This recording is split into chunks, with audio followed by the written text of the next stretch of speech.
Hello students, welcome to triple A bat academy online classes. My name is Amit. और बच्चे, आज की इस वीडियो में ना हम एक्साइज इंस्पेक्टर के जो 2021 में आपका पेपर हुआ था ना, तो उसके मैथ के क्वेश्चंस हम डिस्कस करने वाले हैं। तो उनके क्वेश्चंस को मैथ के सॉल्व करने की क्या ट्रिक्स होंगी वो हम सीखेंगे, नई ट्रिक्स कुछ देखेंगे हम, ठीक है। और ऐसे ही जैसे हम मैथ की वीडियो लेके आए हैं, तो ऐसे ही आपके बाकी सेक्शन की भी, रीजनिंग की भी, जीके की भी, वो भी आपकी एक्साइज के पेपर के लिए वीडियो लेके आएंगे। तो चलिए हम स्टार्ट करते हैं एक्सरसाइज के प्रीवियस ईयर क्वेश्चंस। हाँ जी, तो एक्सरसाइज के प्रीवियस ईयर मैथ के क्वेश्चन हम स्टार्ट करने वाले हैं। ये लीजिए, तो पहला क्वेश्चन आपके सामने आ गया है, ठीक है। एग्ज़ाम से जो हमने एग्ज़ाम में पेपर आया था लास्ट ईयर, आपने कुछ बच्चों ने दिया भी होगा, कुछ बच्चों ने नहीं दिया होगा। तो जिन्होंने नहीं दिया है उनके पास इस बार अपॉर्चुनिटी है देने की, ठीक है जी। तो उन सब ने सीखना है, ये जिन्होंने पेपर दिया था उनको भी सीखना है, जिन्होंने नहीं दिया है उनको भी सीखना है, ठीक है जी। चलिए, तो पहला क्वेश्चन देखो क्या आया था। If the simple interest for 6 years be equal to 30% of the principal. वो कह रहा है कि 6 साल का जो सिंपल इंटरेस्ट है ना, वो किसके बराबर है? 30% ऑफ प्रिंसिपल के बराबर है। अब कह रहे हैं it will be equal to the principal after, ठीक है। ये प्रिंसिपल के बराबर कितने साल के बाद हो जाएगा, ये आपको बताना है। तो बहुत ही सिंपल क्वेश्चन, अगर आप ध्यान से समझोगे तो देखो 30% ऑफ प्रिंसिपल के बराबर हो जाता है कितने साल में? 6 साल में। तो देखो भाई 30% ऑफ प्रिंसिपल के बराबर हो जाता है कितने साल में? 6 साल में। जो आपका प्रिंसिपल है ना, वो हमेशा कितना होता है? 100% होता है। तो प्रिंसिपल के अगर 30% के बराबर वो 6 साल में हो गया, तो हमें बस ये बताना है कि 100% के बराबर वो कितने साल में हो जाएगा। तो 6 डिवाइड बाय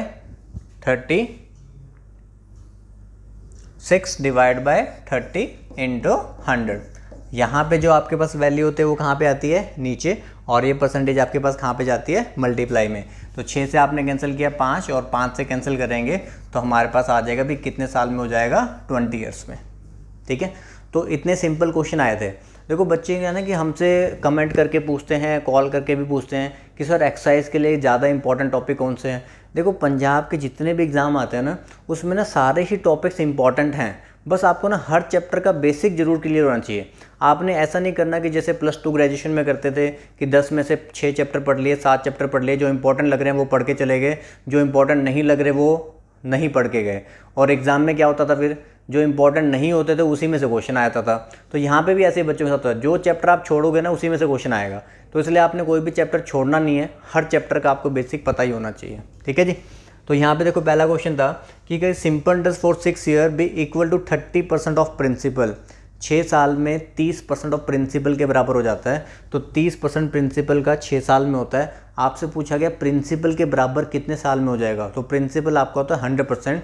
तो 100% के बराबर 6 डिवाइड बाई 30 इंटू 100 कितने साल लगेंगे? 20 साल। चलिए आगे बढ़ें। पहला सिंपल इंटरेस्ट का था, अगला कंपाउंड इंटरेस्ट का आ गया। देखो वो कह रहा है कि a sum of money at compound interest double itself in 15 year. एक सम ऑफ मनी मतलब कोई प्रिंसिपल वैल्यू, जो सम है ना, इस सम का मतलब क्या होता है? प्रिंसिपल होता है। तो sum of money at compound interest double itself in 12 year. Double हो जाता है कितने साल में? 15 साल में। 12 नहीं, कितना है? 15 ईयर्स में। It will become 8 times. वो 8 गुना कितने साल में हो जाएगा। तो देखो इसमें ना एक सिंपल तरीका होता है, मैं आपको बताता हूँ। जो हमारा कंपाउंड इंटरेस्ट होता है ना, कंपाउंड इंटरेस्ट में ना हमारी जीपी फॉलो होती है। जीपी क्या होता है? ज्योमेट्रिक प्रोग्रेशन सीरीज होती है, ठीक है। वो सीरीज देखो कैसे बनती है। अगर मैं कहता हूँ प्रिंसिपल अगर मेरा 1 रुपया था, अगर मैं मान लेता हूँ कि प्रिंसिपल मेरा 1 रुपया है, हमें ये बोला कि सम ऑफ मनी, ये प्रिंसिपल है, at compound double itself in 15 year. Double हो जाता है। तो 1 रुपया मतलब 2 रुपये बन गए। 1 रुपया 2 रुपये बन गए कितने साल में? 15 साल में, ठीक है। It will become 8 times of itself. तो मुझे 8 टाइम्स तक जाना है। देखो पहले 1 रुपये बने 2 रुपये, 2 रुपये बनेंगे 4 रुपये, 4 रुपये बने कितने रुपये? 8 रुपये। तो 8 टाइम्स तक हम पहुंच गए। 1 से 2 हुआ कितने साल में? 15 साल में। फिर 2 से 4 हुआ होगा 15 साल में। 4 से 8 हुआ होगा 15 साल में। तो टोटल हमें कितने साल लगे? 45 ईयर्स, ठीक है। बिल्कुल सिंपल मेथड। कंपाउंड इंटरेस्ट में ना जीपी फॉलो होती है, दैट इज ज्योमेट्रिक प्रोग्रेशन। कि पहले अगर डबल हो रहा है तो फिर डबल होता जाएगा, अगर ट्रिपल हो रहा है तो वो ट्रिपल होता जाएगा, अगर 4 टाइम्स हो रहा है तो वो 4 टाइम्स होता जाता है। तो हमने कहा भी प्रिंसिपल हमारा 1 रुपये है, 1 रुपये हमारे 2 रुपये बन के डबल हो गए 15 साल, 2 से फिर 4 हो गए डबल हो गए 15 साल, 4 से फिर 8 हो गए कितने, 15 साल, तो 15 15 और 15 कितने साल हो गए, 45 ईयर्स। एक और तरीका है, ट्रिक है इसको सॉल्व करने की, वो क्या देखो, और हमें ये बता रखा है भी 2 टाइम्स हो जाता है, 2 टाइम्स हो जाता है कितने ईयर्स में, 15 ईयर्स में, 2 टाइम्स हो जाता है कितने ईयर्स में, 15 ईयर्स में। और हमसे क्या पूछा गया भाई, 8 टाइम्स, 8 टाइम्स कितने ईयर्स में हो जाएगा, ठीक है, हमसे पूछा गया 8 टाइम्स कितने ईयर्स में हो जाएगा। तो देखो ऊपर वाले टाइम्स वाली वैल्यू ना, जब भी ऐसा क्वेश्चन आएगा कि इतने टाइम्स होता है इतने साल में, तो बताओ भाई इतने टाइम्स कितने साल में हो जाएगा। तो ऊपर वाली टाइम्स वाली वैल्यू नीचे वाली वैल्यू के लिए हमेशा समथिंग कोई ना कोई पावर बनाएगी। मतलब अगर मैं 2 की पावर कितनी कर दूं कि 8 आ जाए, तो 2 की पावर अगर 3 कर देंगे तो 8 आ जाएगा। तो जितनी आपके पास यहाँ पे पावर में आता है ना, उसको आपने ईयर से मल्टीप्लाई कर देना है। तो 15 × 3 कितना हो जाएगा, 45 ईयर्स। बात समझ में आ रही है, ठीक है। दोबारा एक बार देख लेते हैं। 2 टाइम्स हो जाता है कितने साल में, 15 साल में, और आपसे पूछा गया 8 टाइम्स कितने साल में हो जाएगा। तो आपने देखना भी ये वाले टाइम्स वाली वैल्यू ना, इसके लिए हमेशा समथिंग कोई ना कोई पावर बनाएगी। तो यहाँ पे ये कितनी पावर बना रही है, 2 की पावर 3 बना रही है। जितनी भी पावर बनेगी ना, उसको आपने ईयर से क्या मल्टीप्लाई कर देना है, तो 15 × 3 कितना हो जाएगा, 45 ईयर्स, ठीक है। अदरवाइज ये भी बिल्कुल सिंपल कंसेप्ट है, इसको भी फॉलो कर सकते हो। समझ में आ गई दोनों बातें, ठीक है, दोनों मेथड से आप निकाल सकते हो। पढ़ें आगे क्वेश्चन पे, चलिए नेक्स्ट क्वेश्चन देखो। बहुत ही आसान क्वेश्चन आया था, मतलब एक्साइज के लेवल का, जिसमें एक्साइज का जैसे हम लेवल समझते हैं ना, भी एक एक्साइज इंस्पेक्टर लगने वाले हैं, तो एक्साइज इंस्पेक्टर वाले क्वेश्चन ही थे। क्वेश्चन तो क्लर्क वाले पूछे हुए हैं बिल्कुल ही, ठीक है। तो बहुत ही आसान क्वेश्चन थे। अब कह रहे हैं how many numbers from 11 to 50 are there which are exactly divisible by 7। 11 से 50 के बीच में वो नंबर निकालने हैं जो 7 से तो डिवाइड होते हों, बट नॉट बाय 3, लेकिन वो 3 से डिवाइड ना होते हों। 7 से डिवाइड होते हों लेकिन वो 3 से डिवाइड ना होते हों, ठीक है। मैं पूरा आपको लिख के दिखाता हूँ। 11 से 50 के बीच में, तो सबसे पहला नंबर जो 7 से डिवाइड होगा वो कौन सा है, 14। 7 का टेबल तो चलाना है, 14, 21, 28, 35, 42 और 49। तो ये वो नंबर हो गए जो हमारे क्या हो रहे हैं, 7 से डिवाइड हो रहे हैं। तो 7 से तो डिवाइड हो रहे हैं, लेकिन वो 3 से डिवाइड नहीं होने चाहिए। देखो क्या ये 3 से डिवाइड होता है, नहीं, ये 3 से डिवाइड होता है, यस, इसको हटा दो, ठीक है। और कौन सा डिवाइड होता है, 3 से 42 डिवाइड होता है, इसको भी हटा दो। तो हमारे पास कितने नंबर बचे, 1, 2, 3 और 4। तो 4 हमारा क्या हो जाएगा, आंसर। हाँ जी, बताइए, बात समझ में आई सभी को, ठीक है। कि how many number from 11 to 50 are there which are exactly divisible by 7। वो 7 से डिवाइड होता हो लेकिन 3 से डिवाइड ना होता हो। तो 7 से डिवाइड होने वाले मैंने नंबर लिख लिए, तो उसमें से जो 3 से डिवाइड हो रहे थे वो हमने हटा दिए। तो हमारे पास अब कितने नंबर्स बच जाएंगे, 4 नंबर, ठीक है जी। क्लियर हो गया, चलिए आगे बढ़ते हैं। हाँ, ये क्वेश्चन थोड़ा सा ठीक था, इसको कह सकते हैं भी हाँ भी थोड़ा एक्सरसाइज के लेवल का था, कि बच्चे को थोड़ा सा तो दिमाग लगाना पड़े भी क्वेश्चन सॉल्व करने के लिए, ठीक है। तो यहाँ पे हम पढ़ते हैं इसको। Study the question and the statements and decide which of the statement are necessary to answer the question, ठीक है। आपको ये क्वेश्चन दे रखा है और आपको ये स्टेटमेंट दे रखी है, और आपसे पूछा गया भाई इनमें से कौन सी स्टेटमेंट की ज़रूरत है आंसर निकालने के लिए। तो जिनकी ज़रूरत है उसके हिसाब से आंसर बताना है, जिसकी ज़रूरत नहीं है उनको छोड़ देंगे, ठीक है। क्वेश्चन क्या है, by selling an article, article को बेचने पे what is the profit percent gain, कितना प्रॉफिट आपको हुआ, ये आपको देखना है। तो आपको देखना है क्या पहली लाइन से आंसर आ जाएगा, क्या दूसरी लाइन से आंसर आएगा, या पहली और दूसरी को मिलाकर आंसर आ जाएगा, या फिर तीसरी लाइन का भी यूज़ करना पड़ेगा। तो यहाँ पे आपको ये देखना होता है कि अकेले फर्स्ट लाइन से आंसर आता है, कि फर्स्ट और सेकंड से आता है, कि फर्स्ट और थर्ड से आता है, कि किस से आंसर आ रहा है। चलिए, तो हमसे पूछा गया भी आर्टिकल को सेल करने पर कितना प्रॉफिट होगा। तो अभी मैं सिर्फ पहली लाइन को पढ़ूंगा। मैंने पहली लाइन को पढ़ा, 5% discount is given on list price. 5% discount दिया गया लिस्ट प्राइस के ऊपर। लिस्ट प्राइस क्या होता है, मार्क प्राइस। तो मार्क प्राइस के ऊपर डिस्काउंट देने से प्रॉफिट कैसे पता चलेगा, तो प्रॉफिट तो पता चलेगा नहीं, मतलब फर्स्ट लाइन से पढ़ने से तो आंसर नहीं आता, ठीक है। अब मैं सेकंड लाइन का भी इसके साथ यूज़ करने की कोशिश करेंगे, क्योंकि यहाँ पे देखो कैसे लिखा हुआ है, ओनली 1 and 2, 1 और 2 से आंसर आएगा, कि 2 और 3 से आंसर आएगा, कि 1 और 3 से आंसर आएगा, या सब का यूज़ करना पड़ेगा। तो मैं 1 के साथ सबसे पहले सेकंड लाइन को यूज़ करने वाला हूँ। सेकंड लाइन में क्या लिखा है, if discount is not given, अगर डिस्काउंट ना दिया जाए तो 20% प्रॉफिट इज़ गेन। अगर हम डिस्काउंट नहीं देते हैं तो 20% का प्रॉफिट होता है, ठीक है। अब देखो ये दो अलग अलग बातें होगी हैं। एक तो जब आप नॉर्मली मतलब जब आप सेल कर रहे थे 5% डिस्काउंट देकर, तब कुछ प्रॉफिट कमाया जाता होगा।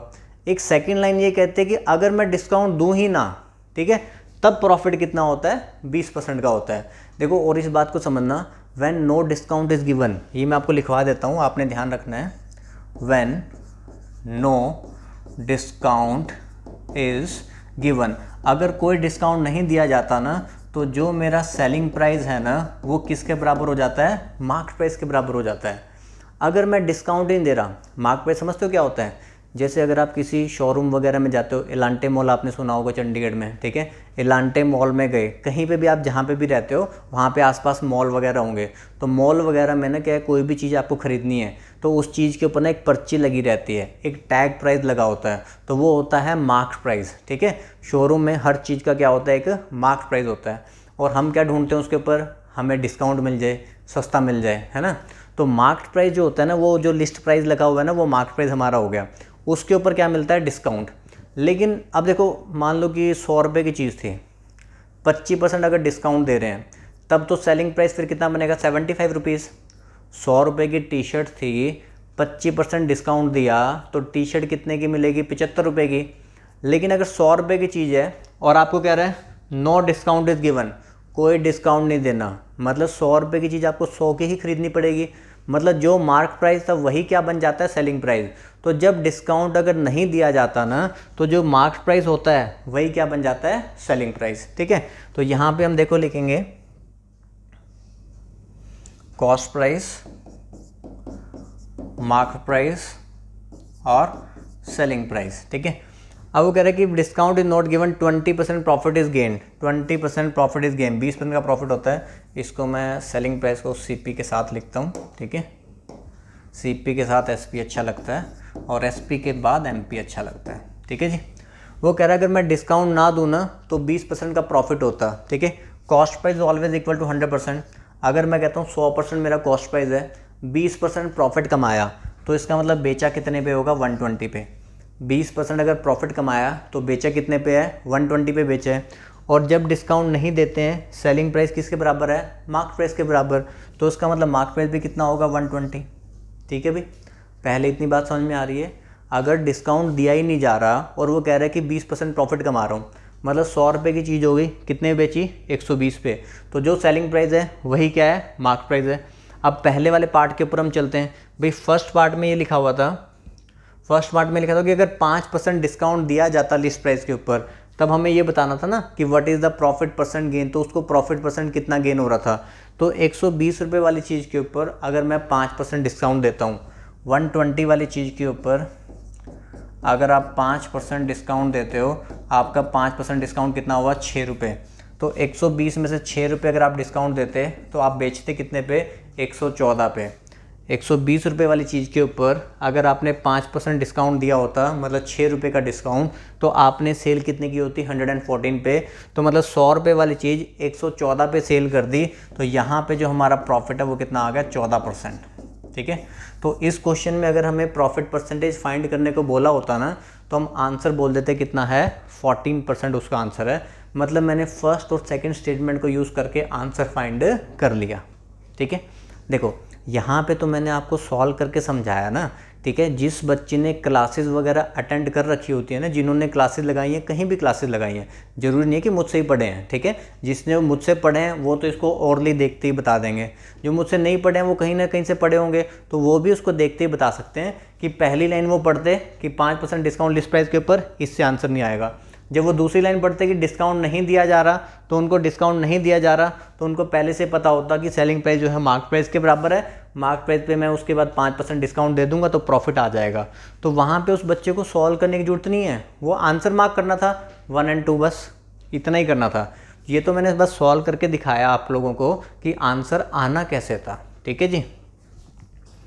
बात समझ में आ गई, ठीक है, कि जब कोई डिस्काउंट नहीं दिया जाता, सेलिंग प्राइस किसके बराबर होता है, मार्केट प्राइस के बराबर। 100 रुपये कोई चीज़ है, 20% प्रॉफिट, ये 120, तो ये भी 120 होगा। इस 120 के ऊपर हमने 5% डिस्काउंट दिया 6 रुपये का, तब आपका सेलिंग प्राइस कितना होगा, 114 रुपये, तो 14% प्रॉफिट। यही हमसे पूछा था कि आर्टिकल को बेचने पे कितना प्रॉफिट परसेंट गेन हो रहा है, 14%। तो सिर्फ फर्स्ट और सेकंड स्टेटमेंट की ज़रूरत है। ठीक है जी, समझ गए, बढ़े आगे। चलिए, हाँ, टाइम एंड वर्क का ये काफ़ी ना पंजाब वालों को तो काफ़ी ये क्वेश्चन बड़ा अच्छा लगता है। ठीक है, ये क्वेश्चन बार बार आता है और इतने आसान तरीके से बच्चों को क्लास में हमने पढ़ाया हुआ है, करवाया हुआ है कि उनको सिर्फ 10-15 सेकंड से ज़्यादा इस क्वेश्चन को करने में लगते नहीं है। जहाँ पे देखा कि और टाइप का क्वेश्चन आया है, ठीक है, ये वर्ड, ये वाला वर्ड और टाइप, इसको हम बोलते हैं और टाइप के क्वेश्चंस। ठीक है, तो हमारे पढ़ाए हुए बच्चे जानते हैं कि भैया इसको कैसे सॉल्व किया जाता है। ठीक है, 2 men और 6 women और 4 boys, ठीक है, can finish your work in 99 days, 99 days में काम पूरा कर सकते हैं। हाउ मैनी डेज एक मैन, एक वुमेन, एक बॉय मिलकर करेंगे तो कितने दिन में पूरा होगा। तो जब और टाइप वाला क्वेश्चन आता है ना, तब हमें क्या करना होता है, सिर्फ जो नंबर ऑफ डेज हैं वो आप लिखो ऊपर। नंबर ऑफ डेज लिखे हमने भाई कितने हैं, 99 है। ठीक है, नंबर ऑफ डेज सबसे ऊपर लिखे जाते हैं। फिर जो आपको फाइंड करना होता है, हमसे देखो क्या पूछा गया, एक मैन प्लस एक वुमेन प्लस एक बॉय। ठीक है, सबसे ऊपर लिखे हमने नंबर ऑफ डेज। आपसे पूछा क्या गया, एक मैन, एक वुमेन और एक बॉय को कितने दिन में करेगा। अब मैन के नीचे मैन लिख देंगे, वुमेन के नीचे वुमेन और बॉय के नीचे बॉय।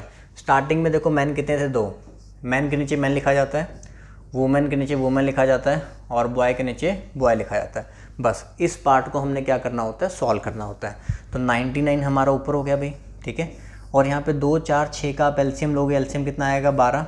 तो यहाँ से मेरे पास 6 आ गया, यहाँ से कितना आ जाएगा, 2 आ जाएगा और यहाँ से कितना आ जाएगा, 3 आ जाएगा।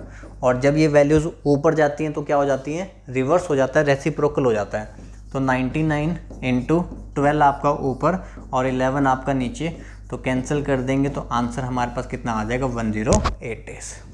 ठीक है, तो और टाइप का जब भी क्वेश्चन आता है तो ऐसे आपने बना देना है, 10-15 सेकंड के अंदर एक नंबर मिल जाता है। ठीक है जी, बात समझ में आ रही है। दोबारा बताता हूँ मैं एक बारी, जब भी आपको ये वाला क्वेश्चन आता है 5 मैन और 6 वुमेन, 7 मैन और 8 वुमेन, यहाँ से पता चलता है भी और टाइप वाला क्वेश्चन आ गया। ठीक है, कुछ नहीं करना, जितने नंबर ऑफ डेज आपकी बुक में ना और भी क्वेश्चन होंगे जो आपके पास होगी बुक, ठीक है, तो वहाँ पे ना सारे और टाइप वाले बना के देख लेना, ऐसे ही बन जाएंगे आपके। ठीक है, 10-10 सेकंड में। सबसे ऊपर लिखना नंबर ऑफ डेज, सबसे ऊपर क्या लिखोगे, नंबर ऑफ डेज। यहाँ पे पहले क्या लिखना है, आपने ऊपर की साइड लिखना है जो फाइंड करना है। ठीक है, जो आपको फाइंड करने को बोला गया ना वो पहले लिखना है, जो भाई फाइंड करना है कि एक मैन, एक वुमेन और एक बॉय कितने दिन में करेंगे, ये लिखा। उसके नीचे जो मैन के नीचे मैन लिखना, वुमेन के नीचे वुमेन लिखना, बॉय के नीचे बॉय लिखना। बस उसके बाद हमने सॉल्व कर दिया। 6, 4, 10 का यहाँ पे हमने एलसीएम लिया, यहाँ पे 6, 2, 4 का एलसीएम लिया, 12 आ गया। 12 डिवाइड बाय 2 6, 12 डिवाइड बाय 6 2 और यहाँ पे कितना आ गया, 3। और ये ऊपर जाके हो जाता है रेसिप्रोकल।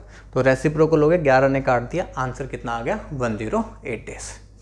हाँ जी, समझ पा रहे हो। अब ये देखो, ये पेपर मैं आपको इसलिए करवा रहा हूँ, ये समझा रहा हूँ कि भैया जो बच्चे सोचते हैं ना कि मैथ बहुत मुश्किल है, नहीं होगा, तो वो देख लो कि मैथ किस लेवल का आया हुआ था। ठीक है, एक्सरसाइज का नाम सुन के ऐसे घबरा नहीं जाना कि मैथ पता नहीं क्या आएगा, ऐसा ही मैथ आना है। ठीक है, आसान आसान सा। चलिए आगे देखते हैं। ओह, एडवर्टीज़मेंट का वक्त हो गया लग रहा है ना। हाँ देखो, बीच में ये भी तो ज़रूरी है। अब कपिल शर्मा में तो क्या होता है, कॉमेडी नाइट्स विद कपिल आप देखते होगे, तो वहाँ पे भी तो बीच में एडवर्टीज़मेंट वगैरह आ जाती है ना। ठीक है, एक्टर वगैरह किस लिए आते हैं वहाँ पे, एडवर्टीज़मेंट करने के लिए। तो हमारे भी बीच में आने चाहिए भी एक्सरसाइज का, क्योंकि हमारे ये टॉपर थे रविंदर सिंह जी, पहला रैंक इनका आया था, रोल नंबर हमने साथ में लिखा हुआ है। ठीक है जी, चलिए। हाँ, ये और भी बहुत सारे बच्चे हैं, ठीक है, जो हमारे सिलेक्ट हो रखे थे। ये और भी बच्चे हैं जो सिलेक्ट हो रखे थे। और अभी की अगर बात करें ना कि अभी जो रिसेंटली जो पटवारी का रिज़ल्ट आया है, तो पटवारी में अप्रॉक्सीमेटली 200 पटवारी हमारे सेलेक्ट हुए हैं। जब कांस्टेबल का आया था तो तब भी 150 to 200 तब भी कांस्टेबल भी सिलेक्ट हुए थे। तो अगर आप भी सिलेक्ट होना चाहते हो तो किस बात का इंतज़ार है, आ जाओ ब्राइट एकेडमी में। ठीक है, चाहे ऑफलाइन कोचिंग ले लो, चाहे आप ऑनलाइन कोचिंग ले लो, दोनों के बारे में ही मैं आपको बताता हूँ। चलिए, कोई अगर एक्सरसाइज की देखो स्पेशल बुक अगर लेना चाहता है, हमने पहले भी बुक निकाली थी और जैसा कि हमारे डायरेक्टर सर ने वीडियो बनाई थी और उसमें बताया था कि मतलब कि हमारी बुक से बहुत ज़्यादा क्वेश्चन आए थे। ठीक है, क्योंकि बहुत मेहनत करके उन्होंने ये किताब बनाई थी। तो एक्सरसाइज की अगर देखो, उसके अंदर मॉक टेस्ट आपको मिल जाएंगे 10 नए मॉक टेस्ट जो हैं, जब एग्ज़ाम आने वाला होगा तो उस टाइम पर आपको मिल जाएंगे। और उसमें टैक्सेशन और इंडस्ट्री का पार्ट आपको दे रखा है बुक के अंदर। प्राइस बुक और वीडियो कोर्स आपका देखो, बुक का प्राइस आपको सर ने ये बताई हुई सारी चीज़ें, फिर भी मैं थोड़ा सा दोबारा बताता हूँ जल्दी से। देखो स्पेशल बुक जो है आपकी वो 700 रुपये प्लस 100 रुपीज़ पोस्टल चार्जेस के साथ, ठीक है। और जिन बच्चों के पास हमारा ऑलरेडी ग्रीन कार्ड है तो उनके लिए 500 प्लस 100 है, ठीक है। बाय हैंड जिसको लेनी है वो सेक्टर 15 चंडीगढ़ ब्रांच से ले सकता है। और वीडियो कोर्स अगर किसी को लेना है, ब्राइट एकेडमी की एप्लीकेशन को डाउनलोड करो, प्ले स्टोर पे जाना है, AAA ब्राइट एकेडमी सर्च करना है, एप्लीकेशन डाउनलोड करनी है, तो वहाँ पे आपको वीडियो कोर्स भी मिल जाएगा। 2000 रुपीज़ का वीडियो कोर्स है, और अगर हमारा कोई ऑलरेडी स्टूडेंट है तो उसके लिए आपका 1000 का है। How to buy video course वही आपको बता रखा है, new student buy directly from bright application. Application download करो, वहाँ पे चार्जेस वगैरह सब कुछ वहाँ पे दे रखे हैं, आपने वहीं से पेमेंट करनी है, या फिर आप अकेडमी के नंबर पे कॉल करके वैसे पेमेंट करके भी आप अपने एक्सेस ले सकते हो, ठीक है जी। ये आपका है, व्हाट्सएप कर सकते हो ग्रीन कार्ड वगैरह, जो ग्रीन कार्ड होल्डर हैं वो इस नंबर पे व्हाट्सएप करके जो डिटेल्स वगैरह हैं कि उनको कैसे मिलना है, तो उनकी डिटेल्स हम आपको सेंड कर देंगे। इस नंबर पे व्हाट्सएप करके आपने बताना है। स्पेशल बुक अगर किसी को बुक जैसे मंगवानी है तो उस बच्चे ने क्या करना है, उस बच्चे ने ये इन्फॉर्मेशन भेजनी है, ठीक है। इस नंबर पे व्हाट्सएप करना है कि hello sir, I want to buy excise book, excise की बुक खरीदनी है, तो भाई अपना नाम, phone, email, house number, VPO, tehsil, district, pin, state, ये सब कुछ बताओ, तो तब हम आपको जो है ना अकाउंट नंबर भेज देंगे, पैसा डिपॉजिट कर देना और उसका स्क्रीनशॉट भेज देना, फिर किताब आपके पास आ जाएगी, ठीक है। फिर पढ़ लेना और एक्साइज इंस्पेक्टर लग जाना, ठीक है जी। स्पेशल ऑफलाइन कोचिंग तो हम दे ही रहे हैं, ठीक है भाई। आपके चंडीगढ़ में भी दे रहे हैं, मोहाली में भी दे रहे हैं, पटियाला, जलंधर, गुरदासपुर, लुधियाना, हर जगह हो रही है, ठीक है। और किसी को स्पेसिफिकली मुझसे ही पढ़ना भी, चलो भी किसी को ऐसा लगता है ना भी हाँ भी थोड़ा बता, इन सर का थोड़ा ज़्यादा समझ में आ रहा है कि मैं इन्हीं सर से पढ़ना चाहता हूँ, तो वो बच्चे मोहाली आके पढ़ सकते हैं। मोहाली में हम ऑफलाइन में टीच करते हैं, ठीक है जी। चलिए, ये कोचिंग हर जगह चल रही है, ठीक है। अप्रॉक्सीमेटली 3 to 4 मंथ्स की हमारी क्लासेस होती हैं, 3 से 4 डेली घंटे क्लास होगी, सारा सिलेबस कवर होगा, स्टडी मटेरियल आपको मिलेगा। बेस्ट रिजल्ट इसके बारे में तो मैं बताने की जरूरत ही नहीं है, वो तो बेस्ट ही रहते हैं हमारे हमेशा, ठीक है। Video course, mock test access मिल जाएगा, लाइफ टाइम का ग्रीन कार्ड भी आपको मिल जाएगा, ठीक है। ये सारी चीज़ें रहेंगी। ऑफलाइन कोचिंग के लिए नंबर है, ठीक है। मोहाली, पटियाला, संगरूर, लुधियाना, गुरदासपुर, जलंधर, ये सारे नंबर हैं, आप कहीं पे भी बात कर सकते हो। चंडीगढ़ का मिसिंग है क्या इसमें? चंडीगढ़ का तो वो नंबर जो पीछे आया ही ना इतनी बारी, 9988442200, ठीक है जी, तो उस पे नंबर पे बात कर सकते हो। स्टडी मटेरियल या फिर नोट्स अगर किसी को लेने, भी कोई अगर बहुत दूर से है जो सिर्फ चाहता है कि मेरे को सिर्फ नोट्स से मिल जाएं, ठीक है, मैं कोचिंग नहीं लेना चाहता, ऑफलाइन भी नहीं लेना चाहता, ऑनलाइन भी नहीं लेना चाहता, सिर्फ नोट्स से मैं खुद ही पढ़ लूँगा, तो जो बच्चा ऐसा सोच रहा है तो वो नोट्स से खुद भी पढ़ सकता है। पूरा स्टडी मटेरियल वो ले सकता है, प्रिंटेड नोट्स आपको मिलेंगे, मॉक टेस्ट आपको एप्लीकेशन में मिल जाएंगे, वो फ्री ऑफ कॉस्ट रहेंगे जब एग्ज़ाम आएगा, और जो नोट्स का जो आपका प्राइस है वो 4000 है, ठीक है। इसमें आपको सारी चीज़ें मिल जाएंगी। इंफॉर्मेशन के लिए वही सेम नंबर पर लास्ट स्लाइड है।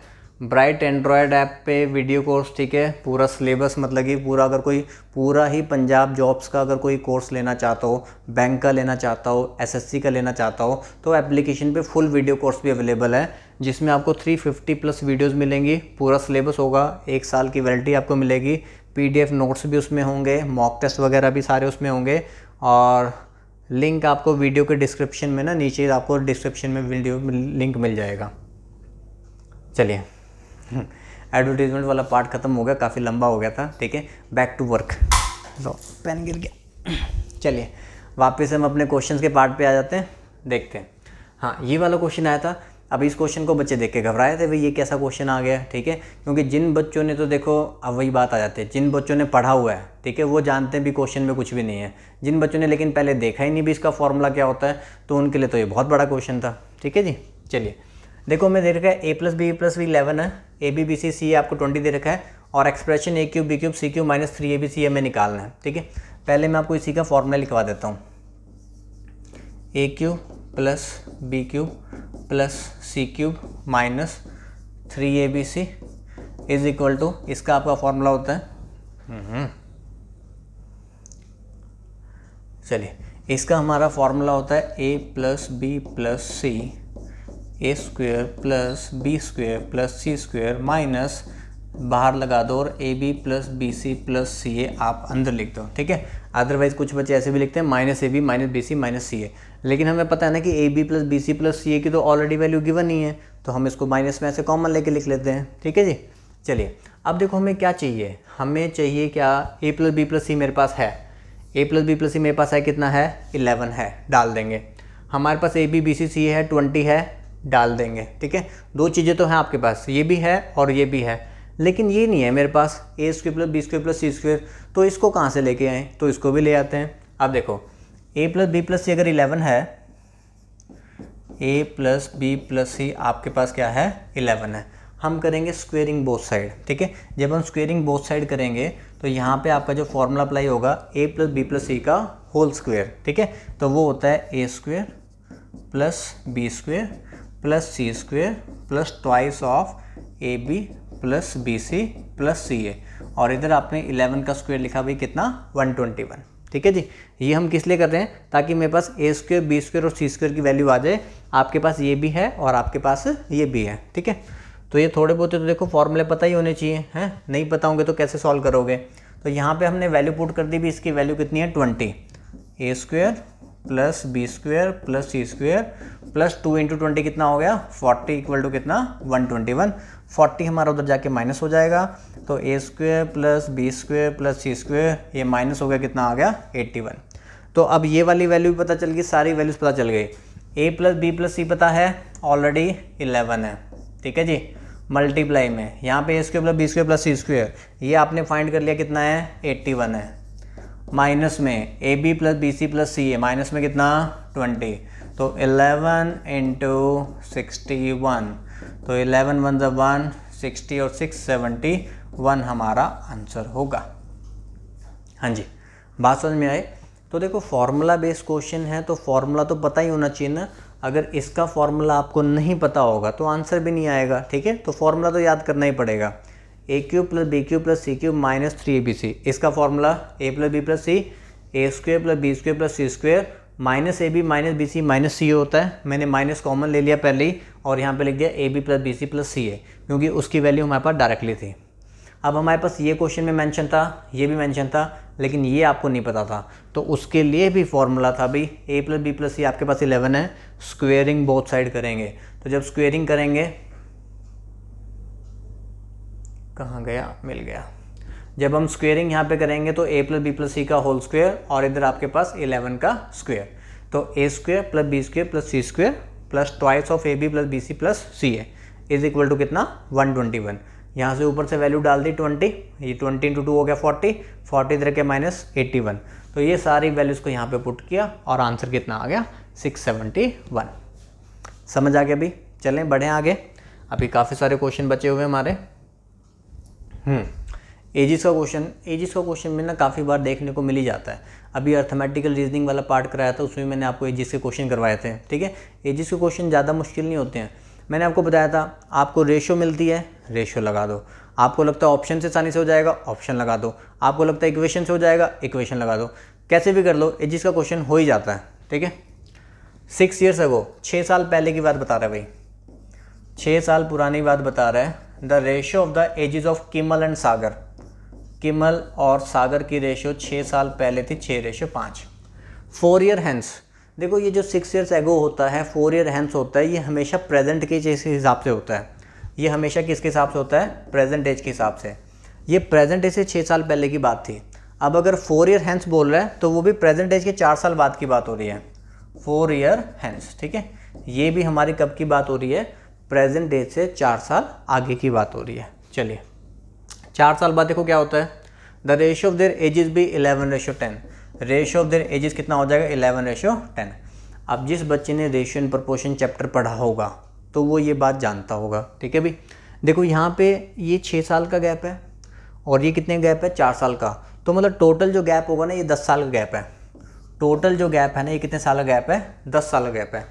6 साल पीछे 4 साल आगे, तो टोटल गैप कितना बनेगा 10 साल। देखो 10 साल यहाँ से यहाँ तक आपकी जो है ना वो एज इंक्रीज़ हुई है। अगर मैं रेशियो में देखूँ 6 से 11 हो गया, कितनी रेशियो इंक्रीज़ हुई 5। 5 से 10 हो गया, यहाँ पे भी कितना रेशियो इंक्रीज़ हुआ 5। दोनों जगह पे 5 रेशियो का इंक्रीज़ हो रहा है, ठीक है। भाई हमारा जो वैल्यू में इंक्रीज़ है 10 का, और रेशो में कितने का इंक्रीज़ है 5 का। तो मैं कहूँगा 5 रेशो की वैल्यू कितनी है 10, 5 रेशो की वैल्यू 10 है, तो 1 रेशो की वैल्यू कितनी हो जाएगी 2। तो 5 रेशो 10 है तो 1 रेशो कितना हो गया 2 हो गया। अब देख लो फाइंड क्या करना है, what is Sagar age in year at present. आपको प्रेजेंट एज निकालनी है सागर की आप एज ये निकाल लो पहले 5 रेशो वाली। 1 रेशो 2 है तो 5 रेशो वापस से 10 ही आ जाएगा, 5 रेशो कितना आ जाएगा 10 आ जाएगा। ये वाला 5 रेशो निकाला। ये सागर की एज कौन सी है 6 साल पहले वाली है, तो मुझे तो 6 साल आगे आना पड़ेगा ना। तो 10 में हम कितना ऐड कर देंगे 6, तो 10 में हम 6 ऐड कर देंगे, तो 10 में 6 ऐड कर दो, तो प्रेजेंट एज कितनी हो जाएगी 16। हाँ जी, बताइए बात समझ में आ रही है सभी को? ठीक है, क्लियर हो रहा है? दोबारा समझा दें एक बारी। 6 साल पहले किमल और सागर की एज की रेशो थी 6:5। ये जो भी बातें होती हैं ना वो प्रेजेंट एज के हिसाब से होती हैं। प्रेजेंट एज से 6 साल पहले, फिर 4 ईयर हैंस, प्रेजेंट एज से 4 साल बाद नई रेशो है 11:10। दोनों की एज में यहाँ पे जो गैप है ना वो 10 साल का गैप है। ये 6 साल पहले की बात है, ये 4 साल बाद की बात है। तो जो रेशो में जो गैप है ना वो कितने का है 10 साल का। दोनों की रेशो में कितने गैप आ रहा है 5 रेशो का। तो 5 रेशो की वैल्यू हो गई 10, 1 रेशो कितना हो गया 2। तो हमने यहाँ से सागर निकाल लिया, 5 रेशो हो जाएगा 10। ये जो 5 रेशो आपने 10 निकाला ये 6 साल पहले की थी, आपको तो प्रेजेंट एज में आना है, तो 10 में हम 6 साल और ऐड कर देंगे, तो 10 + 6 कितना हो जाएगा 16। ठीक है जी, समझ में आ गया? चलिए बनाओ भाई, आप इस क्वेश्चन को बनाओ पहले, ठीक है, तब तक हम थोड़ा सा पानी पी लेते हैं। ठीक है, आप इस क्वेश्चन को बनाओ एक बारी।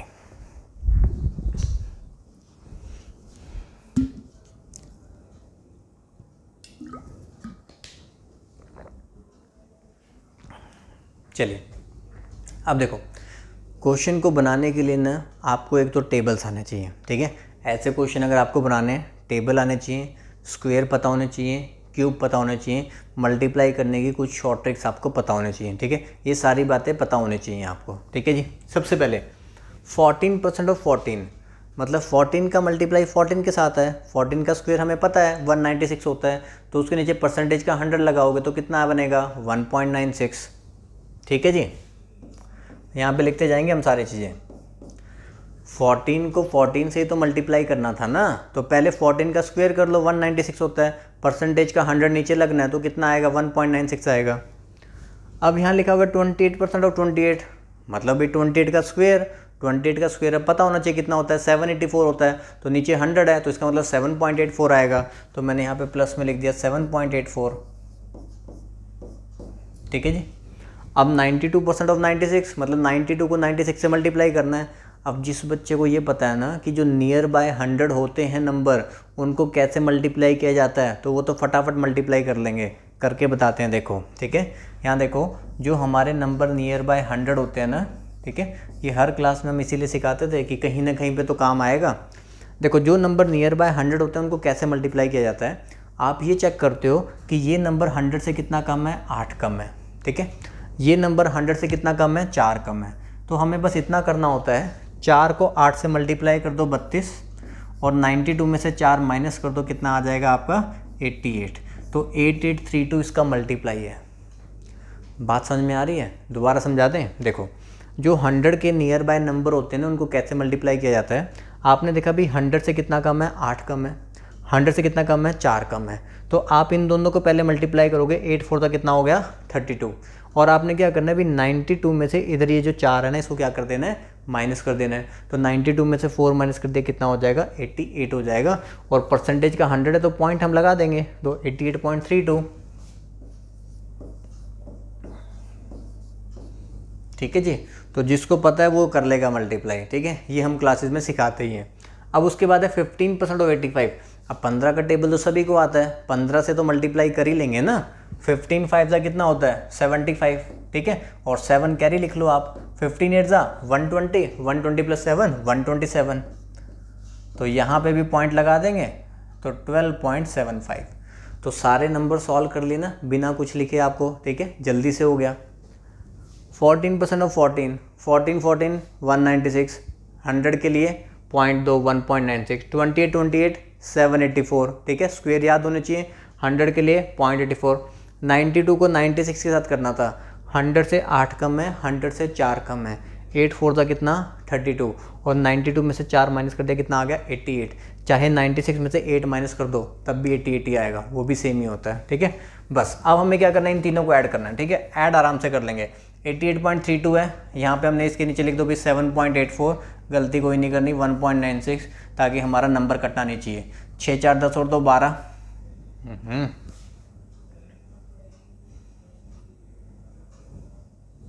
चलिए 6 4 10 और 2 12 हो गया। ठीक है, 1 आपका कैरी हो गया, 10 हो गया, 18 और 3 21 हो गया, यहाँ पे 1 आ गया।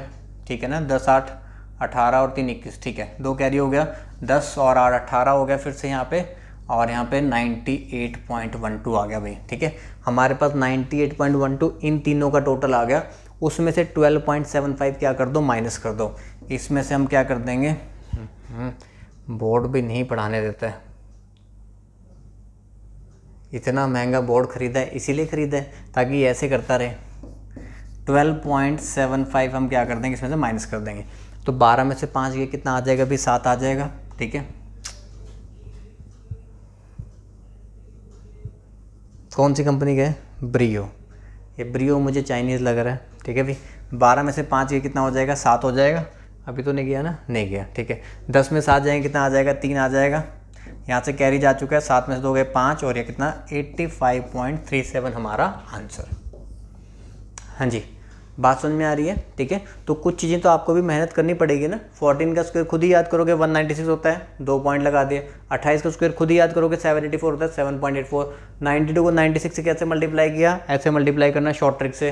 15 का टेबल आपको आना चाहिए, 15 से मल्टीप्लाई कर दिया, तीनों को ऐड किया, ये माइनस हो गया, तो 85.37। ठीक है जी, चलिए आगे बढ़ते हैं। ठीक है, ये सिंपल से क्वेश्चन देता है, ये भी सिंपल सा ही क्वेश्चन है बिल्कुल। देखो क्या आपको बता रखा है, a sum of money is divided among 160 males and some females. 160 तो आपके पास मेल हैं और कुछ आपके पास फीमेल्स हैं, इन द रेशो ऑफ 16:21। ठीक है, इनके बीच में जो पैसा डिवाइड हुआ है वो 16:21 में पैसा डिवाइड हुआ है टोटल।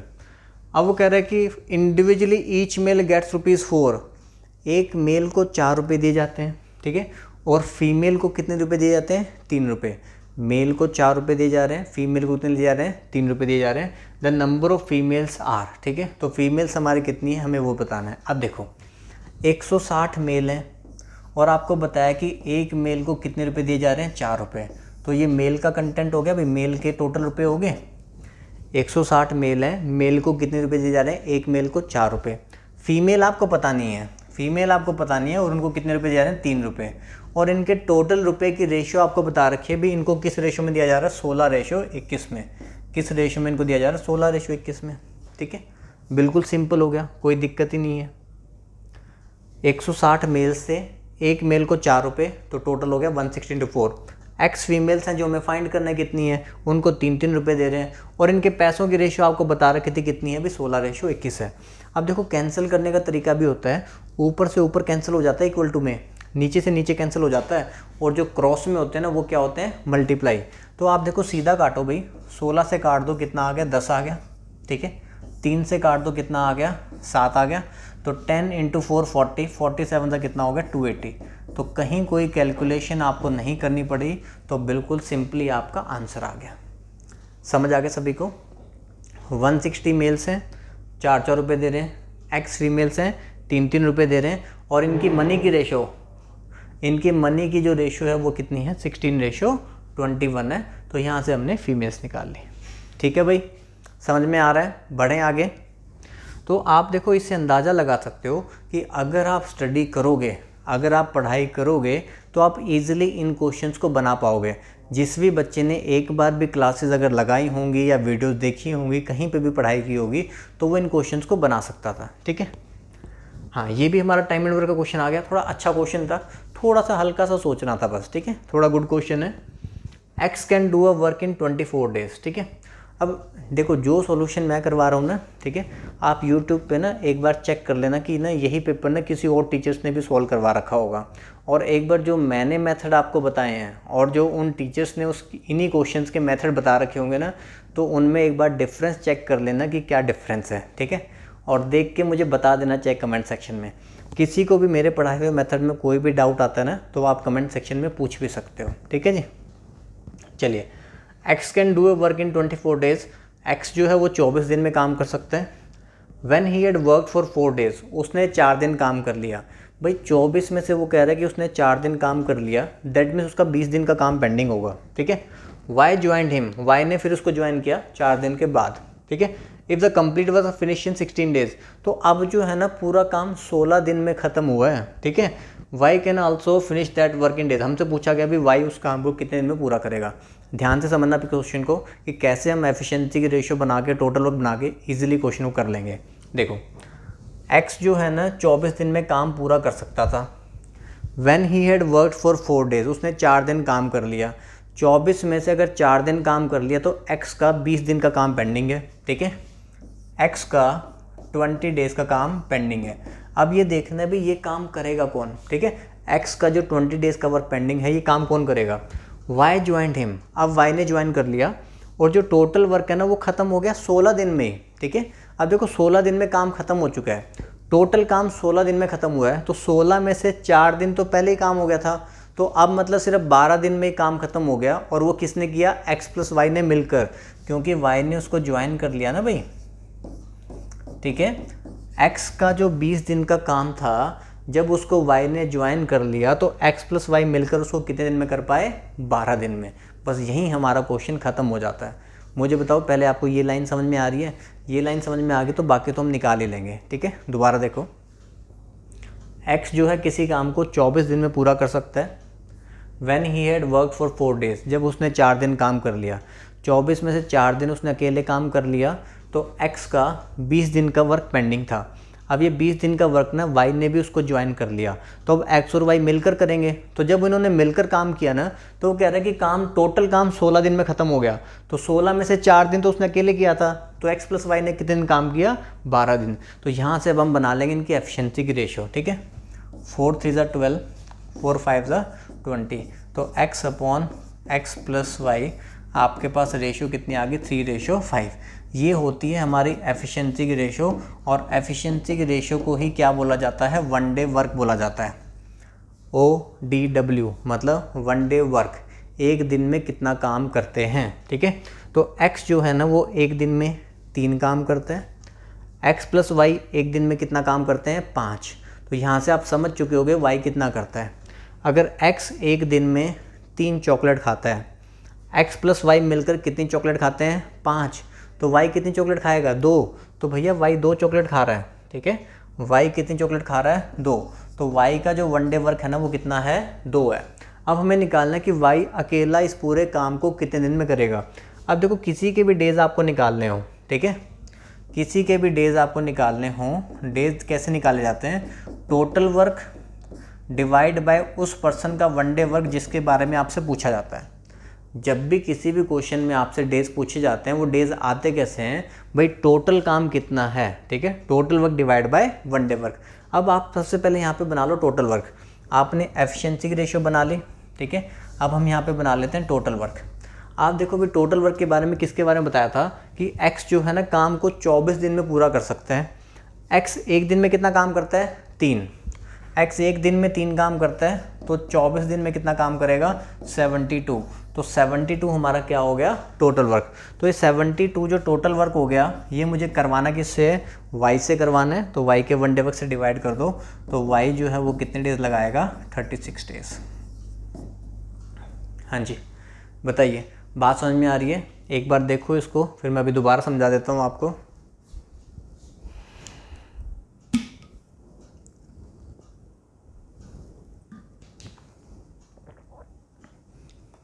चलिए एक बार दोबारा समझे मैं ध्यान से, ठीक है। आपको थोड़ा एक बार आइडिया लग गया होगा, आप दोबारा समझाऊंगा तो पूरा कंसेप्ट क्लियर हो जाएगा। एक्स किसी वर्क को 24 डेज़ में कर सकता था, उसने 4 डेज़ का काम कर लिया, तो एक्स का 20 डेज़ का काम पेंडिंग है। अब इसका जो 20 डेज़ का काम पेंडिंग है, वाई ने इसको ज्वाइन कर लिया, तो एक्स और वाई मिलकर काम करने लगे। तो जब वो मिलकर करने लगे तो 16 दिन में काम पूरा ख़त्म हो गया। तो 16 में से 4 दिन तो पहले ही काम हो चुका था, तो उसका मतलब एक्स प्लस वाई ने मिलकर कितने दिन काम किया, 12 दिन। मतलब एक्स का जो 20 दिन का काम है उसको एक्स प्लस वाई कितने दिन में करते हैं, 12 दिन में। यहाँ से मैंने कैंसिल किया तो x और x प्लस वाई की एफिशिएंसी की रेशियो बना ली कि x जो है एक दिन में 3 काम करता है, ये दोनों मिलकर करते हैं 5, तो y कितना करेगा 2 करेगा। तो अब आप पहले टोटल वर्क निकाल लो। x किसी काम को 24 दिन में पूरा कर रहा था ना, एक दिन में कितना काम करता है 3, तो 24 दिन में कितना करेगा 72 हमारा टोटल वर्क है जो कि मुझे किससे करवाना है y से। तो 72 डिवाइड बाई 2 कितना आंसर आ जाएगा 36 डेज। क्लियर है जी, चलिए बढ़े आगे। हाँ जी, ये भी काफ़ी अच्छा क्वेश्चन है, ये पूछा जाता है बार बार ना एग्जाम में, और कुछ स्टूडेंट इसके अंदर बार बार सेम ही मिस्टेक कर देते हैं। ठीक है, तो आपको मैं इसमें एक चीज़ समझा दूंगा ताकि आप आगे मिस्टेक ना करो। A man in a train notice that he can count 21 telephone post in 1 minute. ठीक है, मतलब वो कह रहे हैं कि मैन देखो ट्रेन में बैठा है, अब जब हम ट्रेन में बैठे हैं, ठीक है, तो हम जा रहे हैं, अगर इधर खाली है, मान लो अगर कोई दूसरी ट्रेन चल रही हो साथ में, फिर तो आप ट्रेन के अंदर देखोगे भी कौन बैठा है ना, कौन नहीं बैठा है। लेकिन अगर ट्रेन नहीं चल रही होती साथ में, जैसे अगर खाली मैदान पड़े हुए हैं, ठीक है, तो वहाँ पे खंबे लगे होते हैं, पोल लगे होते हैं। ठीक है, तो अब हम क्या करेंगे, जब कोई नहीं है देखने को तो पोल को ही देख लेंगे। तो हमने पोल काउंट किए भाई, 1 मिनट में कितने पोल देख लिया आपने, 21 बैठ के आपने पोल देख लिए। ठीक है, और उसने बताया कि if they are known to be 50 metre apart, वो जो है ना पोल जो हैं वो 50-50 मीटर के गैप पे लगा रखे हैं। ठीक है, then what speed in kilometre per hour is the train travelling, तो ट्रेन की मुझे स्पीड निकालनी है। अब देखो यहाँ पे स्पीड का फॉर्मूला बच्चा जानता है बचपन से, speed is distance upon time, speed is distance upon time. तो मुझे ये देखना है भी ट्रेन ने डिस्टेंस कितना ट्रैवल किया, टाइम आपको बता ही रखा है भी 1 मिनट, 1 मिनट का मतलब होता है 60 सेकेंड। ठीक है, अब 21 टेलीफोन पोस्ट हैं। ठीक है, यहाँ देखो पहला टेलीफोन पोस्ट देखा होगा, दूसरा देखा, तीसरा देखा, चौथा देखा। अब आप ये देखो कि अगर मैंने 4 टेलीफोन पोस्ट देखे तो इनके बीच में डिस्टेंस कितना होगा। ठीक है, देखो पहले से दूसरे के बीच में गैप 50 मीटर, दूसरे से तीसरे में गैप 50 मीटर, तीसरे से चौथे में गैप कितना 50 मीटर। 4 टेलीफोन पोस्ट अगर आप देखते हो ना तो गैप आपको 3 मिलते हैं। 4 टेलीफोन पोस्ट पे गैप कितने हैं 3, 50, 50 और 50, तो कितना हो गया 150 मीटर। तो अगर आप 21 टेलीफोन पोस्ट देखोगे ना तो आपको गैप मिलेंगे कितने 20, एक कम मिलता है। ठीक है, क्योंकि स्टार्टिंग वाले में तो कोई डिस्टेंस काउंट नहीं होता ना, इसलिए एक कम बनता है कि पहले और दूसरे को मिलाकर 50 गैप है, तो 21 पोल में ना गैप बनेंगे 20, तो 50 × 20, 50 × 20, तो 1000 मीटर जो है ना वो आपका क्या है डिस्टेंस ट्रैवल किया है ट्रेन ने। तो डिस्टेंस हमें पता चल गया भी, डिस्टेंस ट्रेन ने ट्रैवल किया 1000 मीटर, और 1 मिनट में, 1 मिनट का मतलब कितने सेकंड होते हैं 60। ये मैंने बना लिया मीटर पर सेकंड में, लेकिन आंसर पूछा गया है किलोमीटर पर आवर में। मीटर पर सेकंड को अगर किलोमीटर पर आवर में कन्वर्ट करना हो तो मल्टीप्लाई किया जाता है 18/5 के साथ।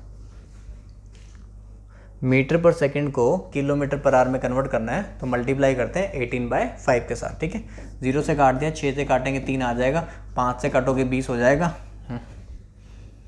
जी ने नहीं देगा ये बोर्ड हमें, 5 से काटोगे कि 20 हो जाएगा, और 20 × 3 आंसर कितना आ जाएगा 60 किलोमीटर पर आवर। ठीक है, उम्मीद करता हूँ बातों को समझ पा रहे होगे। ठीक है, कि a man in a train notice that he can count 21 telephone post in 1 minute. Man बैठा था ट्रेन में, खंभों को देख रहा था, एक खंभा गया, 2 गया, 3 गए, 21 खंभे निकाल दिए, कितनी देर में 1 मिनट में। ठीक है, हर खंभे के बीच में गैप था 50 मीटर का। ठीक है भाई, तो अगर 21 खंभे होते हैं ना तो गैप उनके बीच में बनते हैं 20, 21 अगर पो हैं आपके तो गैप बनेंगे 20, तो 20 × 50 टोटल डिस्टेंस ट्रैवल हुआ 1000 मीटर। ट्रेन ने डिस्टेंस ट्रैवल किया 1000 मीटर, और 1 मिनट में होता है 60 सेकेंड। तो आंसर जो है ना ये मीटर में, ये सेकंड में, आंसर बना मीटर पर सेकंड में, लेकिन हमें चाहिए था किलोमीटर पर आवर में। तो किलोमीटर पर आवर में कन्वर्ट करने के लिए 18/5, जब किलोमीटर पर आवर में कन्वर्ट करना हो ना तो 18/5 से मल्टीप्लाई करते हैं, और अगर कभी मीटर पर सेकंड में कन्वर्ट करना हो तो इसका उल्टा 5/18 से मल्टीप्लाई करते हैं। ठीक है जी, चलिए तो आंसर हमारे पास आ गया 60 किलोमीटर पर आवर। आगे बढ़े भी। हाँ, अब ये हमारा मैंचुरेशन का क्वेश्चन आ गया। ठीक है, पटवारी के टाइम पे तो लोगों ने, सभी बच्चों ने मैंचुरेशन पढ़ी होगी अच्छे से। तो बहुत ही सिंपल सा क्वेश्चन है। A circular road runs around a circular garden, garden भी सर्कुलर, गार्डन भी सर्कुलर, रोड भी सर्कुलर, ठीक है। A circular road runs around a circular garden if the difference between the circumference of the outer circle and the inner circle, ठीक है। Circumference of outer and inner circle.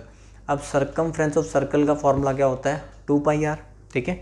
आपको ये बता रखा है आउटर सर्कल मतलब बड़े वाला, इनर सर्कल मतलब छोटे वाला, इसका जो डिफरेंस है ना वो आपको कितना दे रखा है 44, ठीक है। आउटर सर्कल और इनर सर्कल का डिफरेंस कितना है 44 है। The width of the road, ठीक है, यहाँ पे जो रोड बनी है ना इसकी विड्थ निकालनी है। तो इसकी विड्थ कैसे पता चलेगी, अगर मैं बड़े वाले के रेडियस में से छोटे वाले का रेडियस माइनस कर दूँ, सेंटर से बड़े वाले का रेडियस में से छोटे वाले का रेडियस माइनस कर दें तो विड्थ ऑफ द रोड बच जाएगी।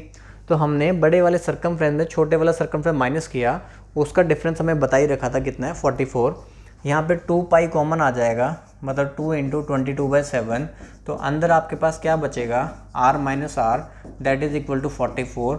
तो 22 2 ज़ा 44 आपका कैंसिल होगा, 7 आपका उधर जाएगा, तो इनका डिफरेंस कितना आ गया 7।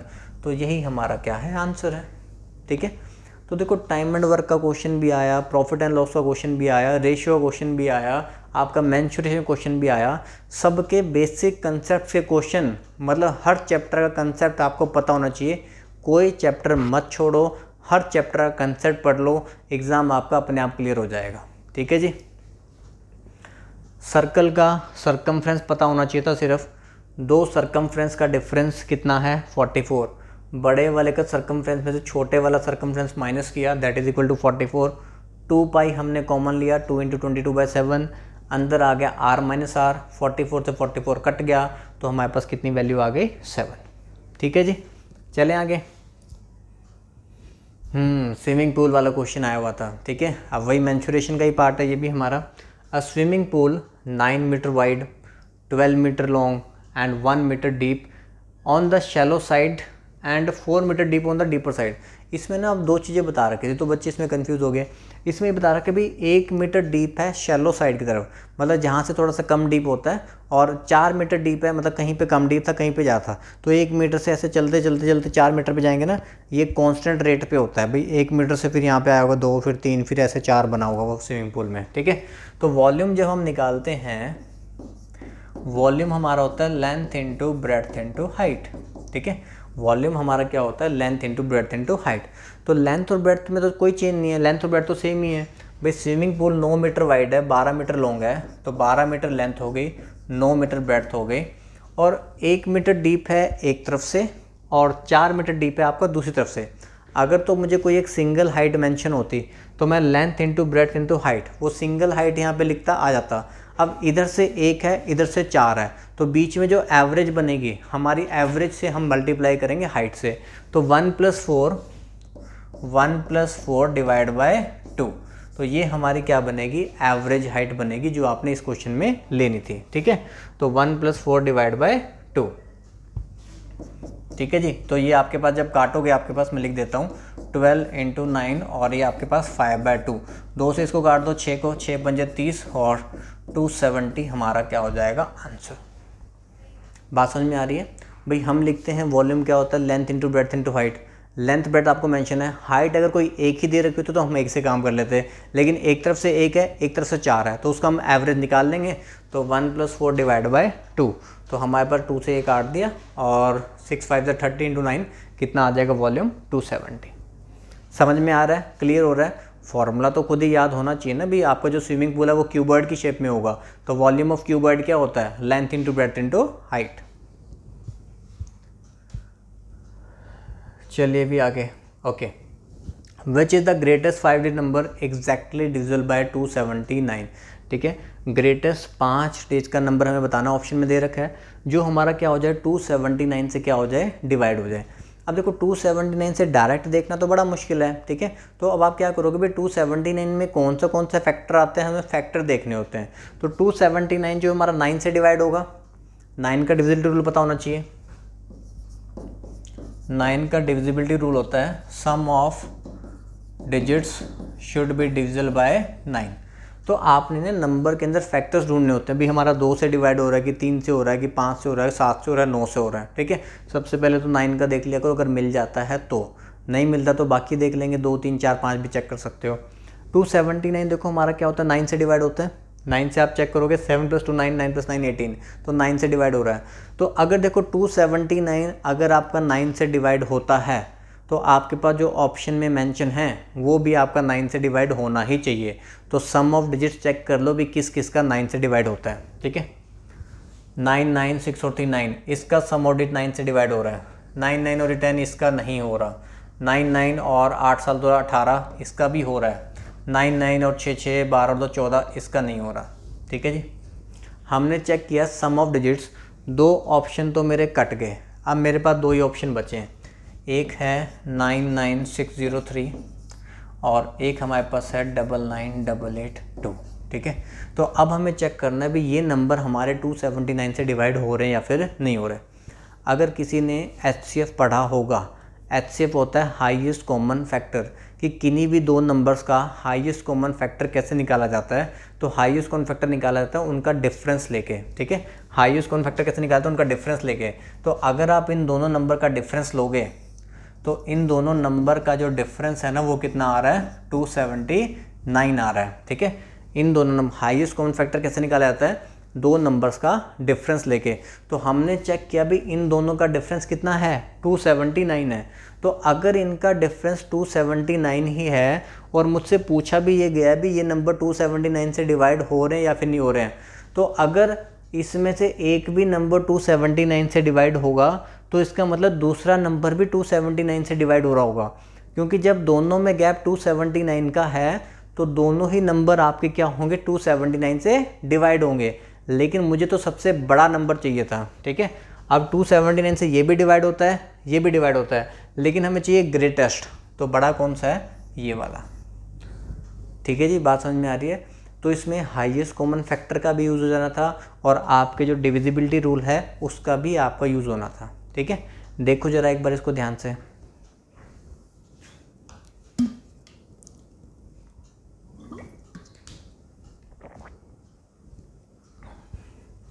हाँ जी, समझाएं दोबारा। ठीक है, दोबारा समझाते हैं। देखो सबसे पहले हमें 5 डिजिट का वो सबसे बड़ा नंबर निकालना था जो हमारा क्या हो जाए, 279 से डिवाइड हो जाए। तो 279 से डिवाइड चेक करना है। सबसे पहले तो फैक्टर्स देखे जाते हैं भी कौन सा मैं फैक्टर ले लूँ जिससे मुझे पता चल जाए। तो इसमें मुझे 9 का फैक्टर दिखाई दिया। 9 का रूल होता है sum of digit should be divisible by 9। तो हमारा ये नंबर 9 से डिवाइड हो रहा है, ये भी नंबर 9 से डिवाइड हो रहा है। ये दोनों नहीं हो रहे थे तो उनको हटा दिया, इन दोनों को मैंने लिया। ठीक है, इन दोनों का हमने चेक किया डिफरेंस। जब भी आपको अगर कोई हाईएस्ट कॉमन फैक्टर निकालना हो, जब भी आपको डिविजिबिलिटी चेक करनी हो, तो डिविजिबिलिटी हमेशा डिफरेंस लेके चेक किया करो, बहुत जल्दी क्वेश्चन सोल्व हो जाता है। ठीक है, हमने इनका डिफरेंस लिया 279 ही इनका डिफरेंस आ गया। तो और हमें नंबर चेक भी किससे करना था, 279 से। तो इसका मतलब ये दोनों ही नंबर आपके क्या होंगे, 279 से डिवाइड होंगे। क्योंकि अगर डिफरेंस 279 है तभी ये भी डिवाइड होगा, तभी ये भी डिवाइड होगा, क्योंकि एक तो डिवाइड होना ही होना है ना, कंफर्म है, वो तो आंसर ही होगा। ठीक है, तो इसलिए दोनों नंबर 279 से डिवाइड हो रहे हैं, चाहे तो आप चेक कर लेना। तो दोनों नंबर 279 से जब डिवाइड हो रहे हैं तो हमें तो बड़े वाला बताना है। तो बड़े वाला कौन सा हो गया, 99882। ठीक है जी, चलिए आगे चलते हैं। एक क्वेश्चन ये भी आ रखा था, देखो क्या है, when a sum of money was distributed to 12%। ठीक है, इंस्टेड ऑफ 16%। मतलब पैसा बांटना तो 16% में था, लेकिन बांट कितने में दिया, 12% में। ईच पर्सन गोट ₹400 मोर। ठीक है, तो हर पर्सन को 400 रुपये ज़्यादा मिल गए। देखो ध्यान सुनना। ठीक है, हमने पैसे ने 16% में बांटने थे। हमने 1 2 3 4 5 6 7 ऐसे करके ना हमने 16% में क्या करने थे, पैसे बांटने थे। लेकिन पैसे बांटे कितने परसेंट में, 12% में। तो 12% में बांटेंगे तो उनको ज़्यादा मिल जाएंगे ना। तो कितने रुपए ज़्यादा मिल गए, 400 रुपये ज़्यादा मिल गए। तो 12% को भैया 400 रुपये ज़्यादा मिल गए। 12% को 400 रुपये ज़्यादा मिल गए तो कितने एक्स्ट्रा हो गए भी इनके पास, 12% को 400 रुपये ज़्यादा मिल गए, मतलब ये एक्स्ट्रा इनके पास कितने आ गए, 4800। तो ये जो 4800 हैं ये एक्चुअल में मिलने कितने को चाहिए थे। देखो पैसा आपने बांटना था 16 में, 16 में से अगर 4 नहीं आए होंगे तो 12% को मिल गए। ठीक है, तो 12% को 400 रुपये एक्स्ट्रा मिल गए सबको। तो 4800 एक्चुअल में ये सिर्फ उन 4% का टोटल था। 4800 जो है ना उन 4% को मिलने चाहिए थे, मतलब 1% को कितने मिलने चाहिए थे, 1200 रुपये।